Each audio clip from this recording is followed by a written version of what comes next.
وعلى آله وصحبه أجمعين وبعد. So tonight's the first night with the time change. We still will take an hour and a half, maybe an hour and 35 minutes if we're a bit slow or there are a lot of mistakes. But usually from Adhan, from 8:44 to end of Witr when we're done is around an hour and 35 minutes. I think that's the longest usually that it goes, which will take us to around 9:15, 9:14 at the latest, or 10:14 at the latest. So it's a little bit later than what we're used to, but alhamdulillah, inshallah, next year we'll have 20 days of early Isha, and the year after it'll be all 30 days will just be within the early hours. And then inshallah after that you'll have futur, and you'll sleep for a while, you'll get up, have another futur, and then you'll come to the masjid for Isha, because there'll be so much time between Maghrib and the timing. Isha will be at 6 at some point, and we won't start Tarawih until 7:30. I don't think we can ever go before 7:30 with Isha Adhan, Iqama, just because I think people are working. There are days that I don't make it home until after Iftar anyway, so if you don't have enough time. So 7:30 is usually probably the earliest. So I think it's safe to say that over the next couple of years you can get used to finishing around 9 o'clock. And go the next 2 years, around 9 something is when we'll be finishing. We still have to kind of deal with this time change for the next 2 years or so, but almost done. We're still finishing earlier than we would start, than we would make Adhan for Isha in the summer. So we finish at 10:15, and Isha in summer we make Adhan at 10:45. So, we're finishing half an hour before we would even just make Adhan for Isha in the summer. So we're still good, and people would stay. I remember back in LMM in August and in July and June, people would there'd be 6 lines that stayed until the end of Salah, which adds up to a similar number to the people that we have here. And many people are here who were actually there back then and kind of did it. So it's. Alhamdulillah, we have a lot to be thankful for. All right, the Quranic theme that I'm sharing with you today is the concept of courage or bravery. And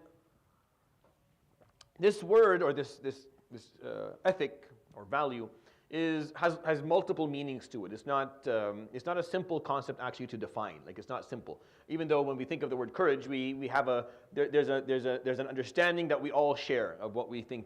We imagine someone who's in a very difficult situation, who's going to go and in Arabic it's shaja'a. Another word for it is iqdam. Iqdam is another word. I like that word more. Al-iqdam is bravery, where you put yourself in the position, even though you're not sure that the outcome is going to be positive. Even though you have good reason to believe that the outcome here may be negative, you may end up being harmed, but you end up going for it anyways. And that is a very important ethic to have. It's a behavior that all of us as human beings, and as Muslims specifically, should carry. Because if you trust Allah subhanahu wa ta'ala and you have faith in Allah subhanahu wa ta'ala, then you know that Allah subhanahu wa ta'ala is watching, and He will not, you may get harmed, but Allah subhanahu wa ta'ala won't forget about it, and you will not be neglected yawm al-qiyamah, and you will get the ajr for it, and you're under His protection anyways, so might as well just go ahead and do that which is correct. Do the best thing that you can do instead of being. No one likes a coward.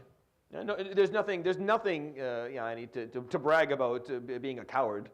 No one walks around saying, "Oh, if you saw me, I ran so quick that day, mashallah, I'm so proud of myself. I ran like like the wind, mashallah, once I was stuck in a fight."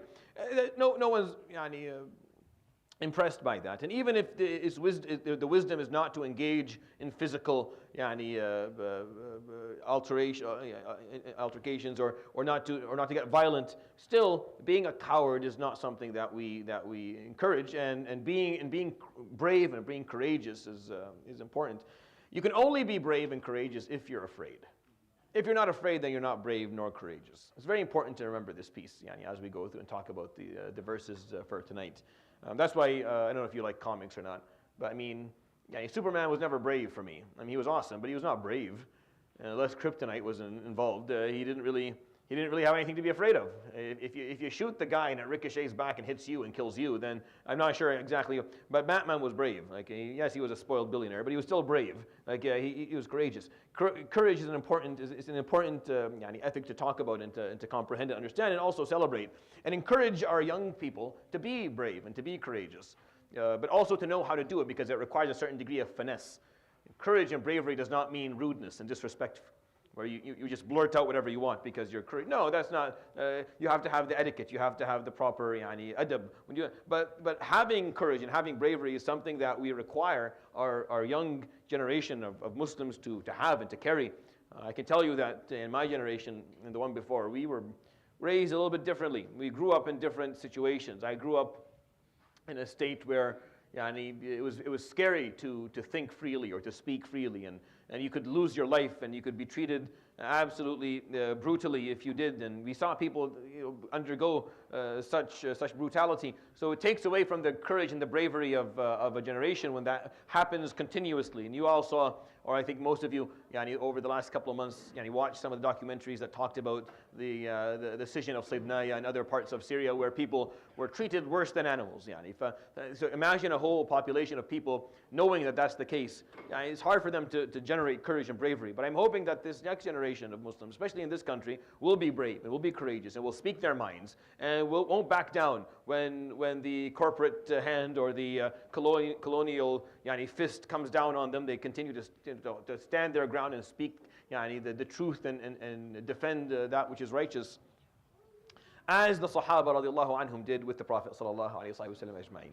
So tonight we get to enjoy this beautiful Quranic theme. All throughout the Quran is encouraging people to be brave and to be courageous.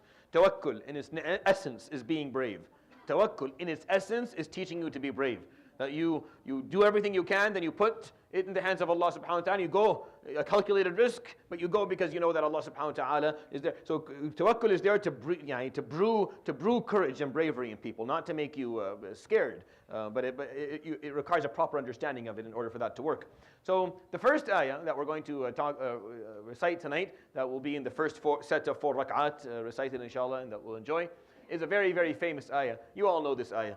You know what it's talking about, and it's one of the most beautiful probably in the entirety of the Quran. إِلَّا تَنْصُرُوهُ فَقَدْ نَصَرَهُ اللَّهُ إِذْ أَخْرَجَهُ الَّذِينَ كَفَرُوا ثَانِيَ اثْنَيْنِ إِذْ هُمَا فِي الْغَارِ إِذْ يَقُولُ لِصَاحِبِهِ لَا تَحْزَنْ إِنَّ اللَّهَ مَعَنَا فَأَنزَلَ اللَّهُ سَكِينَتَهُ عَلَيْهِ وَأَيَّدَهُ بِجُنُودٍ لَمْ تَرَوْهَا وَجَعَلَ كَلِمَةَ الَّذِينَ كَفَرُوا السُّفْلَى وَكَلِمَةُ اللَّهِ هِيَ الْعُلْيَا وَاللَّهُ عَزِيزٌ حَكِيمٌ. He says subhanahu wa ta'ala, and this ayah was revealed like years after the incident. Years after the incident. The hijrah happened obviously the first day of hijrah, because the whole the hijri calendar is based on this day. This surat Al-Tawbah was revealed maybe in year number 9 and 10 of his hijrah alayhi salatu wasalam. So you're talking almost a decade later, this ayah was revealed, right? So it didn't happen, this ayah did not come the day after his hijrah alayhi salatu wasalam. No, it came much later. إِلَّا تَنْصُرُوهُ. If you will not stand by him. Allah subhanahu wa ta'ala is speaking to the people of Medina. So the Tawbah is talking specifically about those who did not go to the Battle of Tabuk. And I'll talk about this inshallah in a few moments once we talk about the verses to come. So Allah subhanahu wa ta'ala is pointing out to those who chose to stay back and not to go take the stand with him alayhi salatu wasalam, and not go and stand their ground against the Romans. The Romans are absolutely, they're brutal, and they're much better trained, and they have more arsenal, and they have more artillery, and they have more people, right? So they're much more scary than any Arab group that you're going to go fight. So Allah, a lot of people stayed back, and that's the story of Surah At-Tawbah, that those who did not have the courage to go. So Allah says, إِلَّا تَنْصُرُوهُ. If you choose not to stand by him, فَقَدْ نَصَرَهُ اللَّهُ. Allah subhanahu wa ta'ala will stand by him, and will strengthen him, and will support him, as he did before. And he points out when he did that. He points out subhanahu wa ta'ala when he did that for the Prophet alayhi salatu wasalam, and he uses the example of the night of his hijrah alayhi salatu wasalam. So what's the story? إِذْ أَخْرَجَهُ الَّذِينَ كَفَرُوا. When the disbelievers, when the kuffar removed him, displaced him from his home. أَخْرَجَهُ الَّذِينَ كَفَرُوا ثَانِيَ اثْنَيْنِ. As he was the second of 2 people. Meaning there were 2 of them. This is just a way of the Arabs to talk about, we use this phrase. He was with Sayyidina Abu Bakr as-Siddiq radiyallahu anhu, ثَانِيَ اثْنَيْنِ. إِذْ هُمَا فِي الْغَارِ. As they are sitting within that cave. إِذْ يَقُولُ لِصَاحِبِهِ. As he says to his friend, to his companion, Sayyidina Abu Bakr as-Siddiq, لا تحزن, do not be sad. إن الله معنا. Indeed, Allah subhanahu wa ta'ala is on our side. I have talked about this many times in the past, and I want to make sure you understand it. Most of us grew up having the translation of this ayah sound or somewhat something like don't be afraid, right? I used to do this. I used to ask, what does the ayah mean? And someone would put up, yeah, it means don't be afraid, Allah's with us. And they would use the word afraid. And then I would say, what is huzn in Arabic? Is huzn fear? Yeah. Is there any situation where huzn is understood as fear in Arabic? There isn't. Huzn and khawf are very different. You know why we know that? Because the Quran says, لا خوف عليهم ولا هم يحزنون, all the time. There is no fear upon them, and there is no misery or sadness. So the Quran differentiates these two words. So the Prophet ﷺ didn't turn to Abu Bakr and say, don't be afraid, لا تخف. No.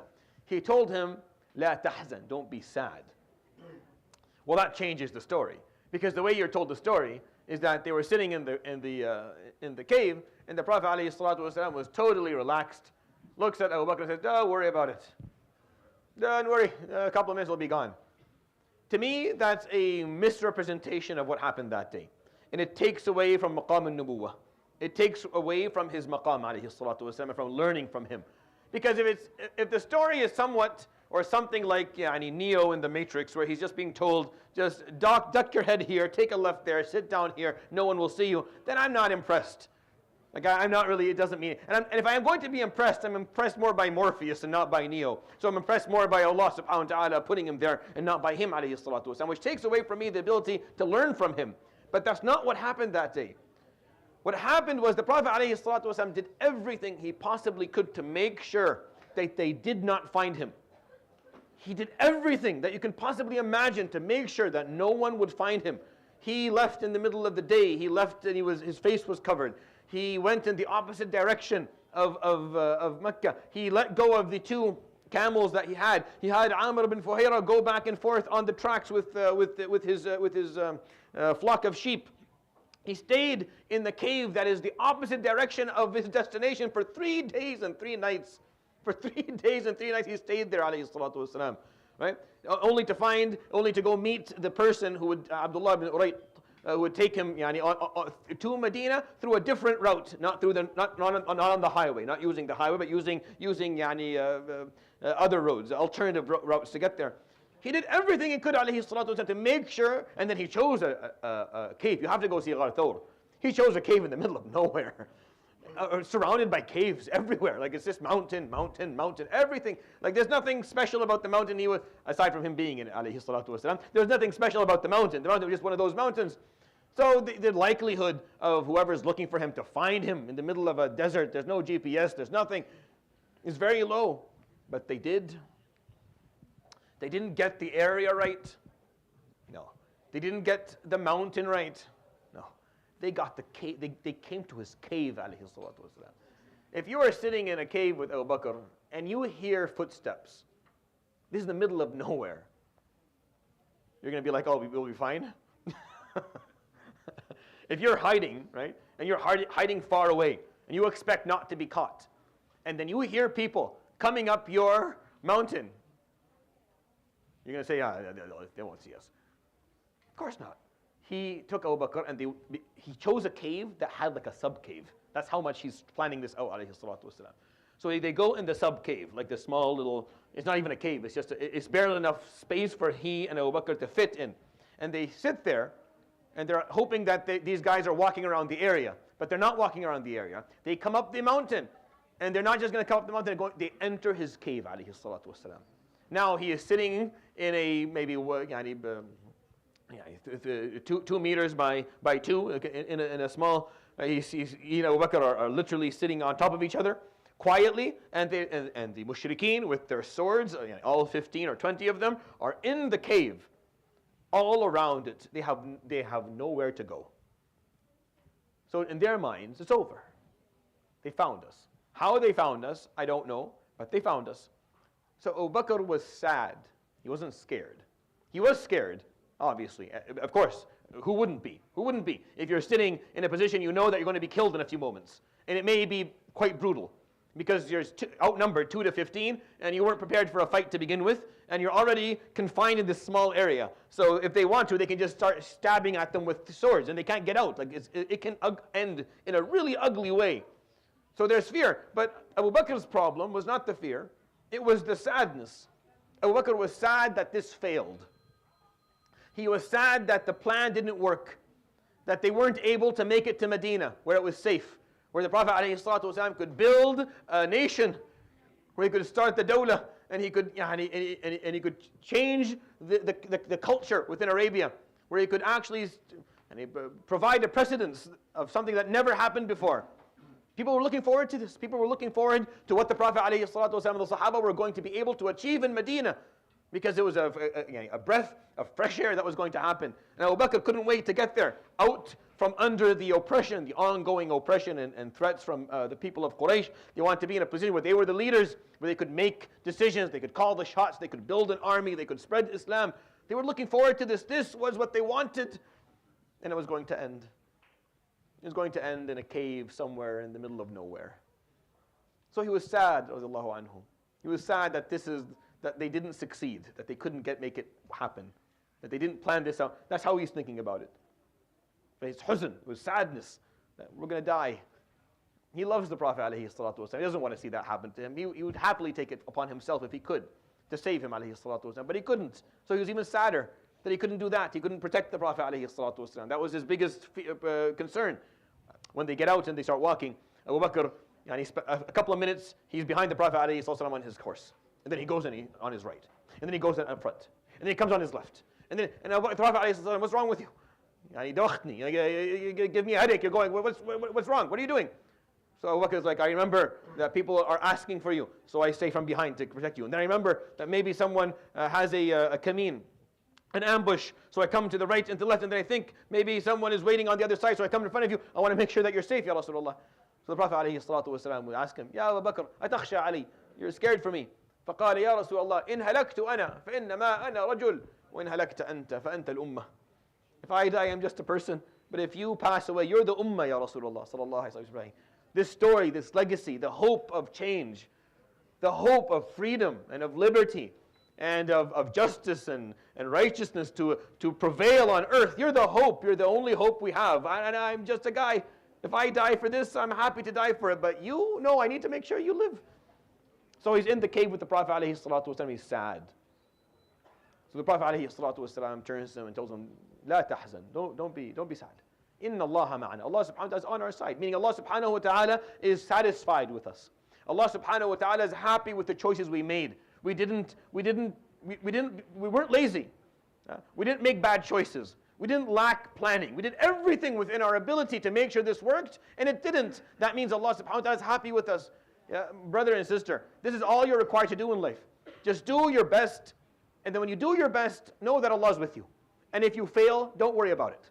If it fails, it's okay, because you did your best, and Allah subhanahu wa ta'ala is satisfied with your best. That's all He ever wanted from you. All He ever expected was for you to do your absolute best, and whatever comes of it, comes of it. So in his mind, alayhi salatu wasalam, this was going to be the end. Yeah, it was the end. So he's turning to Abu Bakr and saying, don't be sad. Don't be sad. We will face this like men. We will face this destiny like men, and we will die with dignity, and we will know as we die that Allah subhanahu wa ta'ala is on our side, because we did everything we could. That's the bravery of the Prophet alayhi salatu wasalam. May you be impressed by that. May you be impressed by his courage alayhi salatu wasalam, that he did not show fear, that he didn't let the fear get to him, and Abu Bakr didn't let the fear get to him either, by knowing that yes, we're going to die, but we're going to die like true men.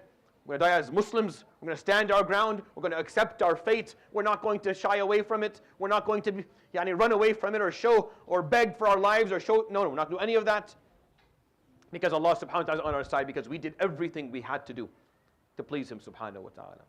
لا تحزن إن الله معنا. Don't be sad. Allah is with us. And then Allah subhanahu wa ta'ala did something miraculous. فَأَنزَلَ اللَّهُ سَكِينَتَهُ عَلَيْهِ. So Allah subhanahu wa ta'ala smothered them with His calmness, He and Abu Bakr. So they sat there quietly.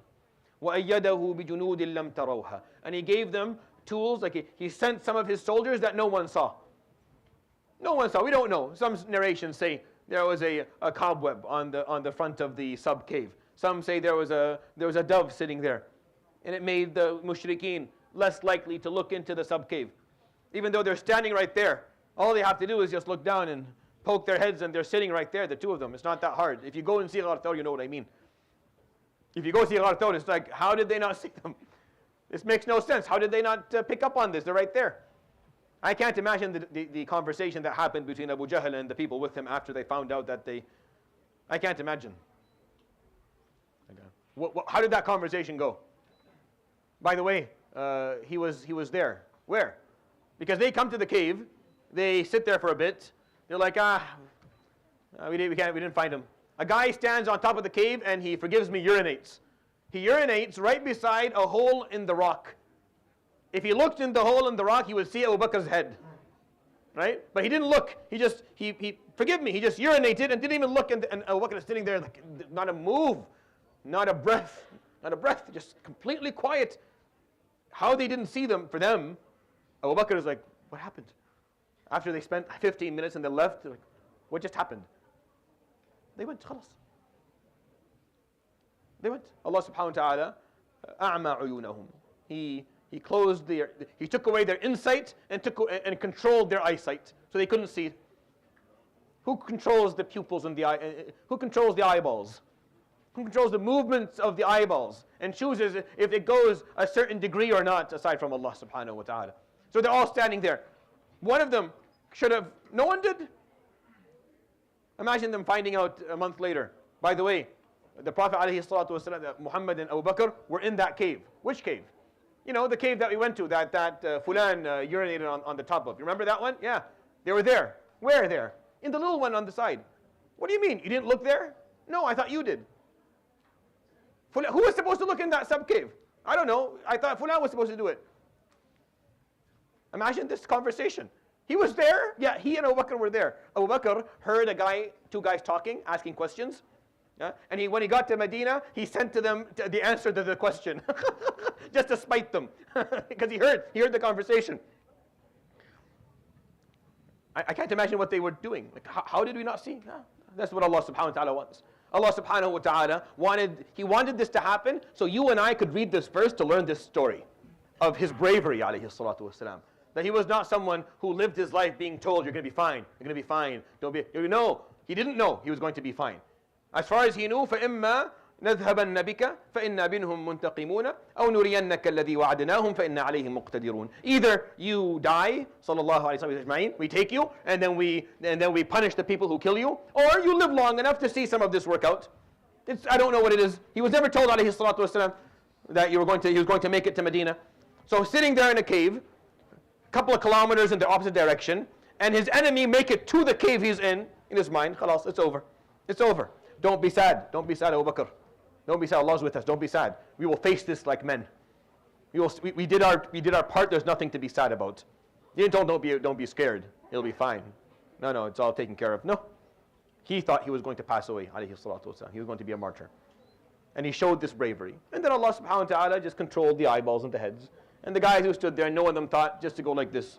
Abu Bakr would say, Ya Rasulullah, لو نظر أحدهم إلى شراك نعله لرآنا. If any of them just adjusted their shoes, like if someone just went like this, they would have seen us. We were sitting right there. Abu Bakr's foot was right at the beginning of the sub-cave, but they didn't look. They didn't look. Allah subhanahu wa ta'ala. Allah subhanahu wa ta'ala. He put this there to teach him a lesson, alayhi salatu wasalam, and teach us. Yeah. That he controls all of this. وَجَعَلَ كَلِمَةَ الَّذِينَ كَفَرُوا السُّفْلَى. He made the word or the intention or the narrative of the disbelievers the lowest. وَكَلِمَةُ اللَّهِ هِيَ الْعُلْيَا. And the word of Allah is always the highest. وَاللَّهُ الْعَزِيزُ الْحَكِيمُ. Allah subhanahu wa ta'ala, he decides whatever he wants. And that's what he decided that day. And Abu Bakr would walk out. It was a rebirth. They were reborn that day. That's why our taqweem doesn't start with his birth, alayhi salatu wasalam. It starts with the birth of this ummah. The day of Hijrah was a rebirth for two things. It was a new life for the Prophet ﷺ because he could have been killed. So he was reborn that day. And we as an ummah were reborn that day. And because there were two births that happened that day, Umar said that's the day we're going to start our calendar with. Or else it made sense to start the calendar either with the day he became a Prophet ﷺ or the day he was born. One of those two things would have been fine. But he chose this day because this is the day where the ummah was born. And the Prophet ﷺ walked out of a situation where he for sure was going to die. Sallallahu alayhi wa sallam. But that's the courage of Abu Bakr and the courage of the Prophet ﷺ. The second group of ayat, can you help me with just moving it forward? I actually don't know what they are if you don't. Okay, perfect. Perfect. So this is a long passage in Surah Al-Tawbah. I'm not going to go through all of it. It talks about al-mu'adhdhiruna min al-a'rab. It talks about those who came to give their excuses from the Arab, from the Bedouins of the surrounding areas of Medina. What excuses? When the Prophet ﷺ told his companions, the 8th year of, or the 10th year of Hijrah, that we're going to Tabuk because the Romans are preparing an army for us, so we have to go meet them out there. We're not going to let them come here. We can't hold, with the trench, we can't hold the Romans. They're over 25,000. We can't hold them. We have to go and meet them out in the desert, in the open. So he needed the largest army he would ever have, alayhi salatu wasalam. And he would need the most prepared army. Of all of the battles, he needed this one to have the most number of people and the most preparation. So he would make a large announcement. He would make a public announcement. I need everyone to go out with us. If you have enough to buy a camel and enough to buy food to get there, then you must go with us. Everyone. So people start to prepare. And when he started to look, alayhi salatu wasalam, that the amount of weaponry and the number of people was low, he would start, Man jahhaza jays al-usra falahu al-jannah. Whoever prepares this army, the army of al-usra. Al-usra means difficulty. So this whole battle was called the Battle of Difficulty because it happened in August. It was extremely hot. It was right before the dates ripened on the trees. So most of the people of Medina were farmers. They had not made their money yet. They didn't have a lot of wealth. It was the wrong time, forgive me. It was the wrong time to go on a 1,000-kilometer battle. Any other time would have been fine. It was hot. They were poor. They were tired. A lot of things have happened before that had made them fatigued. But they had to go. So the Prophet ﷺ would take his burda sharifa ﷺ off after Jum'ah. He would put it on the ground. And he would say, put your wealth so we can build this army. And the Sahaba would say, فَكُنَّا نَتَحَامَلُ يأتي أحدنا بصاع من تمر وبعضنا بأقل من صاع وبعضنا بتمرات وبعضنا بتمرة وبعضنا كان لا يجد ما يأتي به. So we would encourage each other and carry whatever we had in our homes. Yalla, bring what you have. What you have in your house? Well, I only have half a kilo of tamr. Bring it. But that's all I had. Bring it. So they would bring all that they had in it. Some guys would come in with 2 or 3 tamra. A couple of dates. And that's all they had. There was nothing left in the house. Like this was the worst time of the year. Until Sayyidina Uthman ibn Affan put in colossal amounts of money. These verses talk about some of the negative incidents. وَجَاءَ الْمُعَذِّرُونَ مِنَ الْأَعْرَابِ. And the seekers of excuse amongst the Arab came. لِيُؤْذَنَ لَهُمْ. So they can be offered an excuse not to go on this battle. So they come and lie and say, we don't have the wealth, we're sick, make something up, make an excuse up. So that the Prophet ﷺ would not hold them accountable later. وَقَعَدَ الَّذِينَ كَذَبُوا اللَّهَ وَرَسُولَهُ. And the people who don't believe in Allah and His Prophet, they stayed back. They didn't sit down. Qa'ada is not to sit down. Qa'ada is to stay back. I've talked about this a million times. Al-Qiyam is to take a stand. Al-Qu'ud is to stay back. From the stand you should have taken.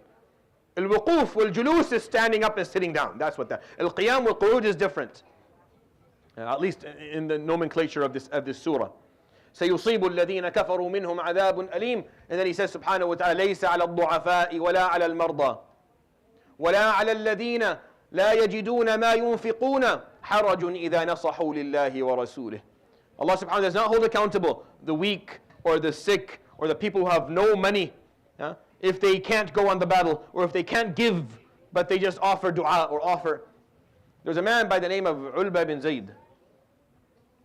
Ulba here was one of these fuqara that I'm going to talk about in the verse after this.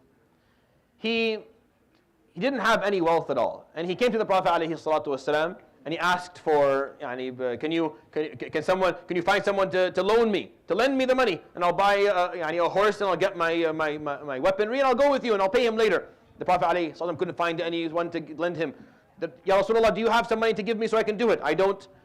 So he didn't have anything. So he'd go home and said, Ya Rabb, إنك أمرت بالجهاد وحرضت عليه وحببتنا فيه.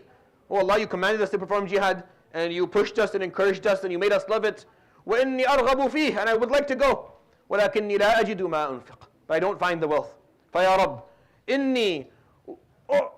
فإني أبرأ إليك أو فإني أتصدق على المسلمين بعرضي بكل كلمة قالها أحد في أو شابني أو شتمني في سبيلك يا رب.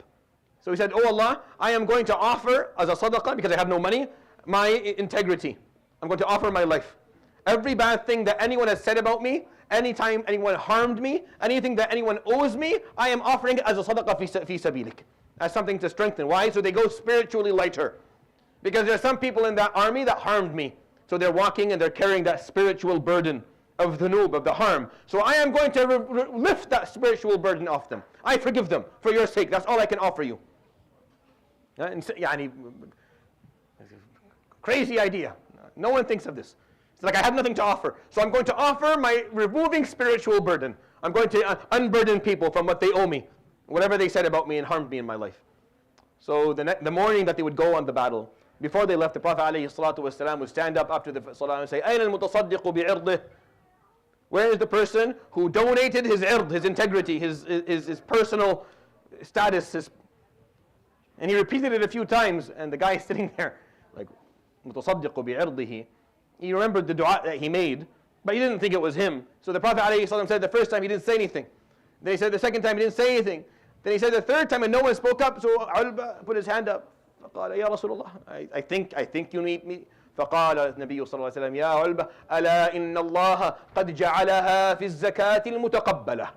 Indeed, Allah subhanahu wa ta'ala has made your donation, this donation that you've offered, that you've forgiven people, you've relieved them from the burden of the things they've done to you. He has added it to the zakah that He accepts subhanahu wa ta'ala for this battle.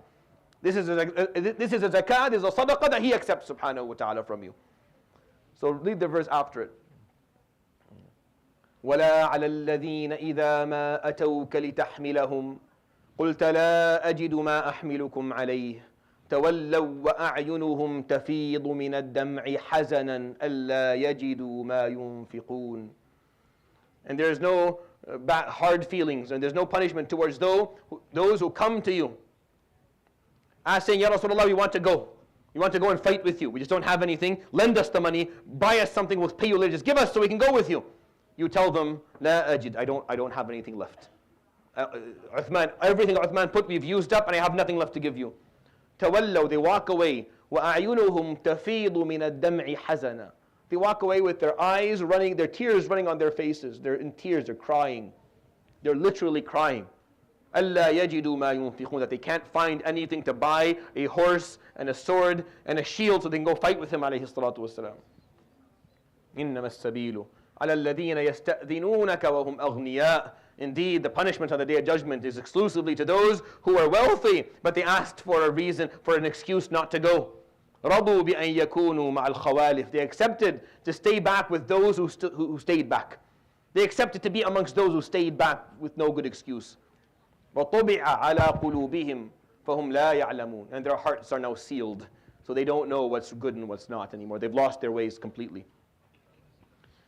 It required bravery to go on the Battle of Tabuk, knowing that you were going to take an 1,000-kilometer journey to go and fight an enemy that was not amongst the Arab, but rather the Roman Empire with their leaders.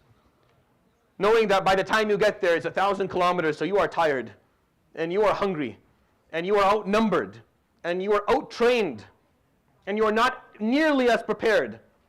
It took bravery for someone to cry, for the Muslims back then to sob, to walk away with tears, literally. So it's not that they felt bad. No. The Quran tells us that they literally walked away as they were crying, meaning the tears were dropping from their faces because the Prophet told them, I'm sorry, I have nothing left. And they're begging, just find something for us. Two of us will use one horse. We'll get there. There's nothing left. And they didn't have the wealth. They didn't have the means to buy it. And they couldn't find anyone who would offer it to them. They would walk away in tears. That's why the Prophet ﷺ in the collection of Imam Bukhari, he talks within this battle. He would say, ألا إنكم ما سلكتم واديا ولا نزلتم شعبا إلا وكتب أجر من كان قد بقي من أهل المدينة حبسهم العذر That as we are going on this battle, we're going up mountains and down valleys and into forests every time we walk. There are people in Medina who are banking the hasanat, are getting exactly what you're getting. But what held them back was a valid excuse. They were either too ill or they had no wealth and they wanted to come. You say, well, why didn't they just go? No. You don't just go on a 1,000-kilometer journey on your feet with no provision. You don't do that. That is a death sentence. You're going to die. Or you're going to make someone else feed you or give you their water. That means both of you are going to die, or at least both of you are going to be weak. So it's not acceptable. They couldn't just say, Ya Rasulullah, we go, khalas, I'm just going to walk with you. That was not an option. Because in Islam, you have to take calculated risks. Calculated risks. Risks where you can at least see that there's a possibility of this working. You don't do something insane and say, well, it didn't work. Well, I tawakkalt Allah. No. You don't do that. Or else the Prophet ﷺ would have just taken everyone. Yalla, everyone walk with me. Allah subhanahu wa ta'ala will protect us to get there, protect us back. No, if you didn't have a dhahr, if you didn't have a horse, and enough money to get water, and to get food, and weaponry, then you couldn't go. You couldn't. Like I'm going to walk. I want to walk, ya akhi.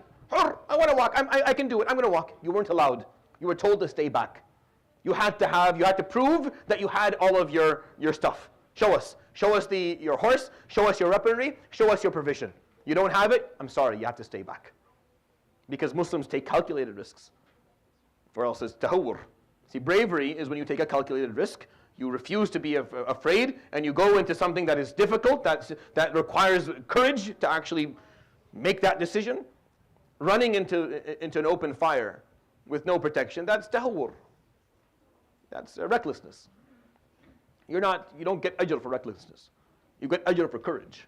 They're very different. And you want to learn how the Prophet ﷺ taught them and how these ayah talk about it.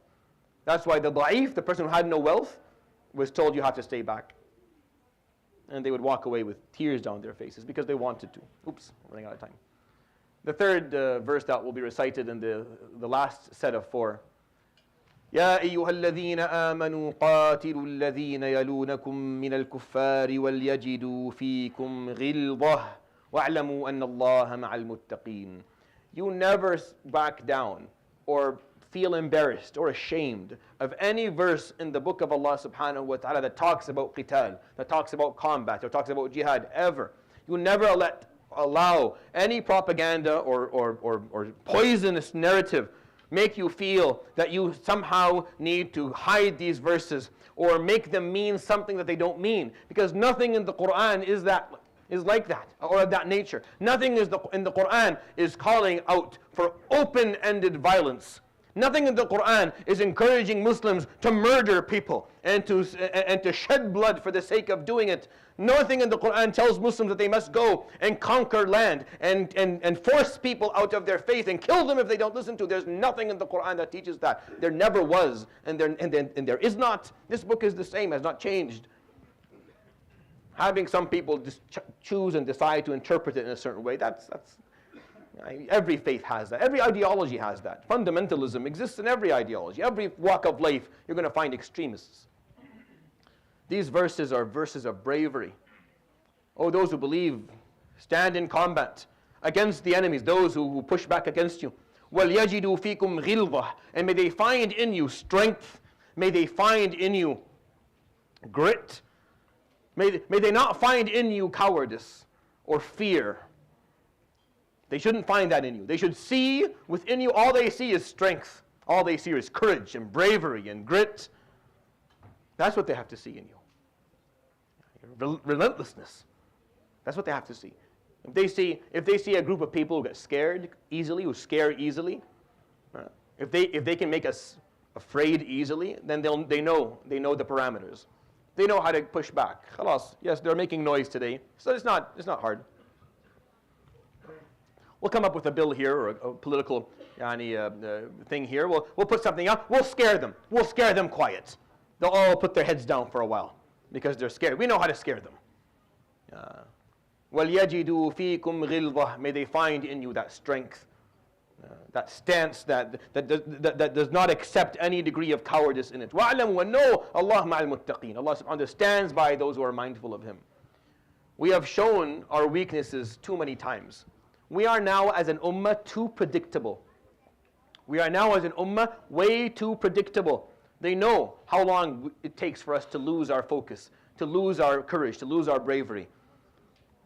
I can tell you the last 15 months changed that a little bit. The last 15 months, it shifted the needle a bit. People started behaving a bit differently. The next generation showed they weren't as afraid. They camped out in front of universities. And some of them lost and they didn't care and they did it anyways. And that shifted the needle. And we have to continue to do that. And they have to find within us ghilza. When they treat us inhumanely, when they don't respect our human rights, they have to find that strength, that grit, that relentlessness. And they should not find within us fear. And that's the theme that I want to share with you tonight, the theme of courage and bravery. Subhanallah bihamdik, shanu la ilaha illa anta astaghfiruka wa atubu ilayk. Wa sallallahu wa sallam wa baraka ala Muhammad wa ala alihi wa sahbihi ajma'in. Allahu Akbar, Allahu Akbar.